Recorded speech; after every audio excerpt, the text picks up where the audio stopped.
ಉಡುಪಿ ಜಿಲ್ಲೆ ಕಾರ್ಕಳ ತಾಲೂಕಿನ ಕೈರ್ಯಾಲದ ಶ್ರೀ ಮಹಾಕಾಳಿ ದೇವಾಲಯದ ಸಮೀಪದಲ್ಲಿನ ನಾಗಬನದಲ್ಲಿ ಪುರಾತನ ನಾಗಭೈರವ ಶಿಲ್ಪ ಪತ್ತೆಯಾಗಿದೆ.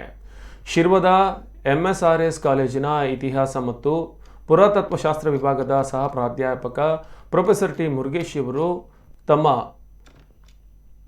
ಸಂಶೋಧನೆಯ ಮೂಲಕ ಈ ನಾಗಭೈರವ ಶಿಲ್ಪವನ್ನು ಪತ್ತೆ ಹಚ್ಚಿದ್ದಾರೆ. ಅದೇ ರೀತಿಯಾಗಿ ಪತ್ತೆ ಹಚ್ಚಿದಂತಹ ಶಿಲ್ಪದ ಬಗ್ಗೆ ಅವರು ವಿವರಣೆಯನ್ನು ನೀಡಿದ್ದಾರೆ.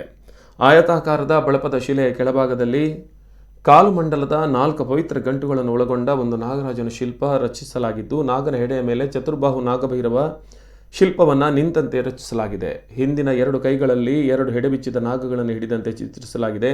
ಮುಂದಿನ ಬಲಗೈಯಲ್ಲಿ ನಾಗದಂಡವಿದೆ, ಎಡಗೈಯಲ್ಲಿ ರುಂಡವಿದೆ. ನಾಗಭೈರವ ಶಿಲ್ಪದ ಎಡ-ಬಲಗಳಲ್ಲಿ ಹೆಡೆಬಿಚ್ಚಿದ ನಾಗಗಳನ್ನು ಕೈಯಲ್ಲಿ ಹಿಡಿದ ನಾಗಕನ್ನಿಕೆಯರ ಶಿಲ್ಪಗಳಿವೆ. ನಾಗಭೈರವನ ತಲೆಯ ಮೇಲೆ 5 ಹೆಡೆಯ ನಾಗಕೊಡೆ ಇದೆ. ಜನಿವಾರ ಮತ್ತು ಸೊಂಟದ ಕೆಳಗೆ ಅರೆಪಂಚೆ ಅಲಂಕಾರವಿದೆ. ಶುದ್ಧ ಜನಪದ ಶೈಲಿಯಲ್ಲಿ ರಚಿತವಾಗಿರುವ ಈ ಶಿಲ್ಪ ಸುಮಾರು 14-15ನೇ ಶತಮಾನದ ಜೈನ ನಾಗಶಿಲ್ಪವಾಗಿದೆ ಎಂದು ತಿಳಿಸಿದ್ದಾರೆ. ಈ ಶಿಲ್ಪ ಅಧ್ಯಯನದಲ್ಲಿ ಸಹಕರಿಸಿದ್ದಾರೆ ದೇವಾಲಯದ ಅರ್ಚಕರಾದ ಕಿರಣ್ ಚೌಟ, ಆಡಳಿತಾಧಿಕಾರಿ ಚಂದ್ರಾಸ್ ಚೌಟ, ವಿದ್ಯಾರ್ಥಿಗಳಾದ ಶ್ರೇಯಸ್, ಕಾರ್ತಿಕ್, ಗೌತಮ್, ದಿಶಾಂತ್.